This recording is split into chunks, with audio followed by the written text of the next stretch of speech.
The only true wisdom is in knowing you know nothing. These words, spoken by Socrates over 2 millennia ago, weren't just philosophical musings, they were a warning. A warning about the most dangerous form of manipulation known to humanity. The illusion of certainty in matters of the heart. You think you understand women. You think you know what they want, what makes them tick, what will make them happy. But here's the uncomfortable truth that Socrates discovered through his relentless questioning. The moment you believe you understand someone completely, you become their prisoner. Picture this. You're in a relationship, confident in your knowledge of your partner's needs and desires. You make decisions based on what you know about her. You adjust your behavior, your goals, your very identity to match what you believe she wants. But Socrates would stop you right there with a simple question. How do you know that what you think you know is true? This isn't about women being manipulative by nature. It's about something far more subtle and profound. It's about how the human need for certainty, especially in intimate relationships, creates a perfect storm for unconscious control. When you think you know what your partner wants, you stop asking questions. You stop being curious. You stop being truly present. Socrates spent his life demonstrating that our strongest convictions are often our greatest weaknesses. In ancient Athens, he would approach confident citizens, politicians, teachers, craftsmen, and through careful questioning reveal that their certainty was built on sand. The same principle applies to modern relationships with devastating accuracy. Let me give you a concrete example. You notice your partner seems distant lately. Your mind immediately jumps to conclusions. She's upset about something you did. She's losing interest. She needs more attention. Based on these assumptions, you start overcompensating. Being extra attentive, apologizing for things you're not sure you did wrong, trying to fix a problem you haven't even confirmed exists. Sound familiar? What you've just done is fall into what Socrates would call the trap of false knowledge. You've taken limited information, her seeming distant, and constructed an entire narrative around it. You've acted on assumptions rather than facts. And in doing so, you've handed over your power. The secret isn't that women deliberately set out to control men through false certainty. The secret is that both partners become trapped in a dance of assumed knowledge, where questioning becomes threatening and curiosity becomes dangerous. The person who maintains mystery, who doesn't reveal all their cards, naturally holds more power in this dynamic. Think about the last time you were completely certain about what your partner was, thinking or feeling. How often were you wrong? How often did your certainty lead you to act in ways that pushed you further from the truth, rather than closer to it? Most importantly, how often did your need to know cause you to stop asking the one question that could have saved you? What's really going on?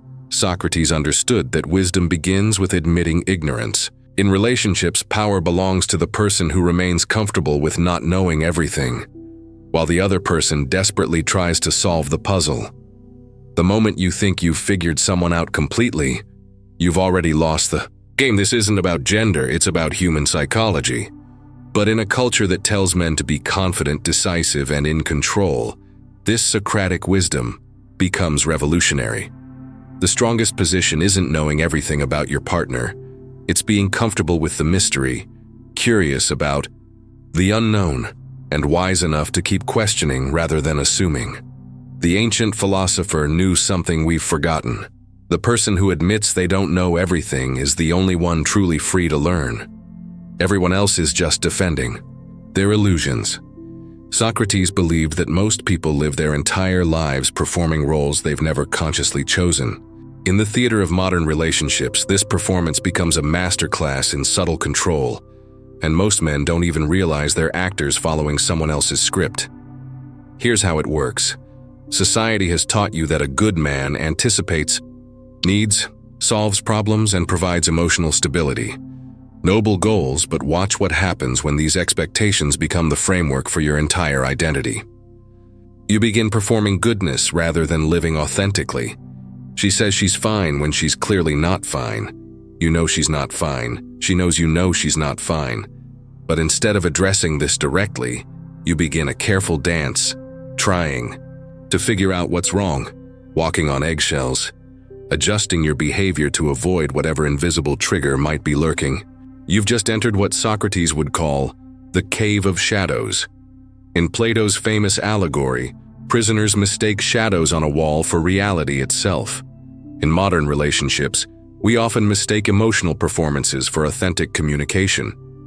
The person who can maintain emotional ambiguity, who can be upset without clearly explaining why, holds tremendous power over someone desperate to restore harmony. Let me paint this picture more vividly. It's Sunday morning. She's been quiet since yesterday evening, giving short answers, avoiding eye contact. You rack your brain trying to remember what you might have done wrong. Was it the comment you made at dinner? The fact that you checked your phone during the movie? The way you responded to her friend's story? You start operating in crisis mode, trying different approaches to fix whatever's broken. You bring her coffee the way she likes it. You suggest activities you know she enjoys. You apologize for things you're not even sure you did. And through it all, she maintains that nothing's wrong. She's just tired, just thinking about work, just not in a social mood. But her energy tells a different story, and you both know it. This isn't conscious manipulation in most cases. It's the natural result of two forces: your need to be a good partner and the human tendency to avoid direct confrontation. But the effect is the same. You find yourself constantly trying to read between the lines, interpret moods, and adjust your behavior based on incomplete information. Socrates would ask, if you're constantly changing yourself to match what you think someone else wants, who are you really? The tragedy isn't that you're being controlled, it's that you're disappearing. Think about how often you've changed plans, modified your opinions, or suppressed your own needs because you sensed displeasure from your partner, even when that displeasure was never directly communicated. You become a detective in your own relationship, looking for clues about how to be acceptable. The theatrical metaphor goes deeper. In ancient Greek theater, actors wore masks to represent different emotions and characters. In modern relationships, we often wear emotional masks too, pretending to be unaffected when we're hurt, performing happiness when we're frustrated, displaying anger when we're actually afraid. But here's where the power dynamic becomes clear. The person who refuses to remove their mask forces everyone else to guess at the performance. They control the narrative by withholding information, by communicating through implication rather than declaration. The real secret is this: authentic relationships require authentic communication. When someone communicates indirectly through mood, tone, or passive-aggressive behavior, they're inviting you to play a guessing game. And in any guessing game, the person with the answers holds all the power. Socrates taught that the unexamined life is not worth living. But in many relationships, examination becomes impossible because direct questions are treated as attacks, and honest responses are seen as insensitivity. You're asked to understand without asking, to know without being told, to solve problems that are never clearly defined. The way out isn't to become cold or detached. It's to insist on clarity, to respond to indirect communication with direct questions, to refuse to participate in emotional theater where your role is to guess, apologize, and adjust without ever really understanding what went wrong. Because ultimately, Socrates knew this. A life spent trying to read other people's minds is a life not spent developing your own. Socrates once said, "No one can hurt you without your permission." But in intimate relationships, we hand over that permission so freely that we forget we ever had it. We become emotional hostages to other people's feelings, and worse still, we call this love. Here's the pattern you need to recognize. Someone you care about becomes upset, disappointed, or unhappy. Immediately you feel responsible. Not just sympathetic, responsible. As if their emotional state is a direct reflection of your worth as a partner. This is where the most subtle form of control begins. You start monitoring their moods like a weather forecaster, adjusting your behavior based on emotional climate reports. Happy partner equals good day. Unhappy partner equals you've done something wrong. Without realizing it, you've made someone else's emotional regulation your full-time job. Socrates would be fascinated by this phenomenon. He spent his life arguing that virtue and happiness come from within, that external circumstances, including other people's approval, cannot determine your fundamental well-being. Yet in relationships, we voluntarily surrender this philosophical truth for the illusion of harmony. Let me show you how insidious this becomes. You come home excited about a promotion at work, but you notice she seems stressed. Immediately, your celebration deflates. You suppress your good news because it doesn't match her energy. You start asking what's wrong, offering solutions, trying to improve her mood before you even mention your own success. Your happiness becomes conditional on hers. Or consider this scenario. You express a preference for how to spend the weekend. She sighs, looks disappointed, mentions how you never want to do what she wants. Instead of exploring whether this is true or discussing the specific situation, you immediately backtrack. No, it's fine, we can do whatever you want. Your preferences become negotiable the moment they create any emotional friction. The secret power dynamic works like this. The person who maintains emotional volatility, who has unpredictable reactions, who seems perpetually on the edge of disappointment, keeps everyone around them walking on eggshells. Not through deliberate cruelty, but through the simple fact that their emotions become everyone else's emergency. You find yourself constantly calculating, will this make her happy? Will that upset her? Should I mention this? Should I hide that? You become a curator of your own life, editing out anything that might disturb the peace. But here's what Socrates understood. Peace built on suppression isn't peace at all. It's postponed conflict. Think about the last time you genuinely expressed a preference that you knew might create tension. How often do you swallow your own needs to maintain emotional equilibrium? How often do you apologize for things that aren't actually your fault, just to restore calm? The most insidious part is how this pattern disguises itself as caring. Of course you want your partner to be happy. Of course their feelings matter to you. But there's a crucial difference between caring about someone's emotions and being controlled by them. Here's a test. Imagine you made a decision that was clearly right for you, maybe taking a job opportunity, spending time with friends, pursuing a hobby, but it made your partner temporarily unhappy. Would you stick with your decision and help them work through their emotions? Or would you abandon your choice to avoid their displeasure? Socrates taught his students to examine their assumptions ruthlessly. The assumption that needs examining. Here is this, that you are responsible for managing another adult's emotional responses to life. You're not. You're responsible for treating people with kindness and respect, but you're not responsible for ensuring they never feel disappointed, frustrated, or upset. The person who has learned, consciously or unconsciously, that their emotional distress can redirect other people's behavior, has discovered a form of soft power that's almost irresistible. It works because it appeals to your best instincts, your desire to care, to help, to love. But here's the paradox Socrates would immediately identify. When you take responsibility for someone else's emotions, you rob them of the opportunity to develop their own emotional resilience. You enable weakness while weakening yourself.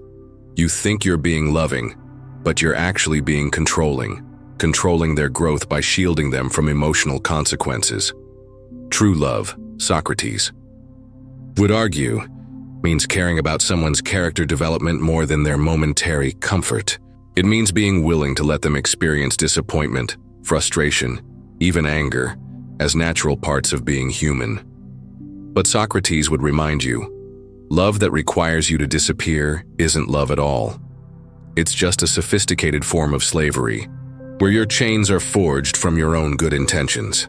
Socrates didn't just expose problems. He showed people how to think their way to freedom. The path out of emotional manipulation isn't cynicism or detachment. It's something far more powerful, authentic sovereignty built on philosophical clarity. Here's what true relationship strength looks like through Socratic eyes. You care deeply, about your partner's well-being, but you refuse to take responsibility for their emotional reactions to your authentic self. You're kind, but you're not controlled by the threat of disappointment. You're loving, but you won't sacrifice your own truth to maintain someone else's comfort. This isn't about becoming selfish or insensitive. It's about understanding the difference between healthy concern and codependent enmeshment. When Socrates said, "Know thyself," he meant it literally. You cannot love someone authentically if you don't know who you are beneath all the adaptations and performances. The first step is radical honesty about your own motivations. Why do you change your behavior when your partner seems upset? Is it because you genuinely believe change is warranted, or because you can't tolerate their displeasure? The second motivation makes you controllable. The first makes you responsive. Let me give you practical examples of how this looks. Your partner suggests you spend less time with your friends because she feels neglected. The Socratic approach isn't to immediately comply or to immediately rebel. It's to ask deeper questions. What specifically makes you feel neglected? What would help you feel more connected? How can we address this without me abandoning important relationships? Notice the difference. Instead of taking responsibility for her feeling neglected, you're gathering information about the actual problem. You're treating her as an intelligent adult capable of identifying specific needs rather than as an emotional puzzle you need to solve through mind reading. Or consider this scenario. You express enthusiasm about a career opportunity that might require temporary sacrifices from both of you. She responds with disappointment, maybe some passive-aggressive comments about always putting work first. The typical response is to downplay your excitement, apologize for being ambitious, maybe even decline the opportunity to avoid conflict. The Socratic response is different. I understand this creates challenges for both of us. Let's talk about what specifically concerns you and how we might address those concerns together. This opportunity is important to me, so I need us to find a way to make it work rather than simply avoiding the difficulty. Start asking Socratic questions in your own relationships. Why am I apologizing right now? What exactly did I do wrong? Am I changing my behavior because I believe it's right, or because I'm afraid of conflict? These questions are uncomfortable because they reveal how often we act from fear rather than wisdom. The secret that Socrates exposed isn't that women are master manipulators. It's that most people, regardless of gender, will unconsciously use whatever works to get their needs met. If emotional volatility gets attention and compliance, it will be repeated. If indirect communication achieves control without confrontation, it becomes a habit. But you have a choice. You can refuse to play games where the rules are never clearly stated. You can insist on direct communication and respond to indirect signals with clarifying questions rather than immediate compliance. You can care about someone's feelings without making their emotional regulation your responsibility. This requires what Socrates called moral courage, the same courage he displayed when he chose death rather than abandoning his principles. Most people will choose comfortable slavery over difficult freedom. They'll accept emotional manipulation rather than risk conflict through honest communication. Here's what this looks like in practice.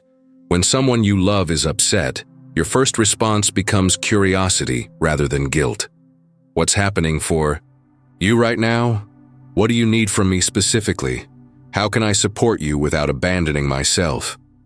These questions treat emotional distress as information to be understood rather than as blame to be accepted. But here's what happens when you choose the Socratic path.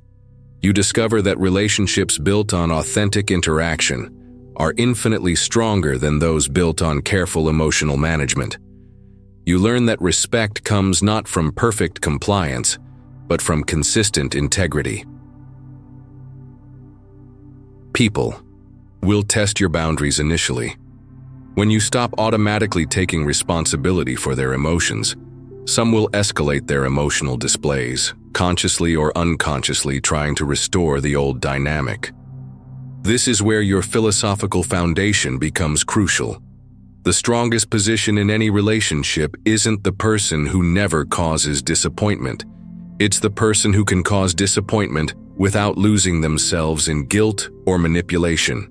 It's the person who can say, "I understand you're upset and I care about your feelings, but I won't pretend to be someone I'm not to make you comfortable." Socrates died for his refusal to stop asking difficult questions. You don't have to die for your principles, but you might have to risk some discomfort.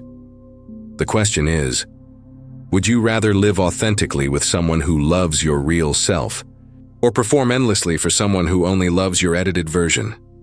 The choice, as Socrates knew, is always yours. Wisdom begins with admitting what you don't know. Freedom begins with refusing to be controlled by other people's emotional weather. And love, real love, begins when two authentic people choose each other without needing to fix, control, or constantly manage the other person's inner world. The ancient philosopher showed us the way. The question is whether you have the courage to walk it, because in the end, the only person you can truly control is yourself, and that, Socrates would tell you, is exactly where your power lies.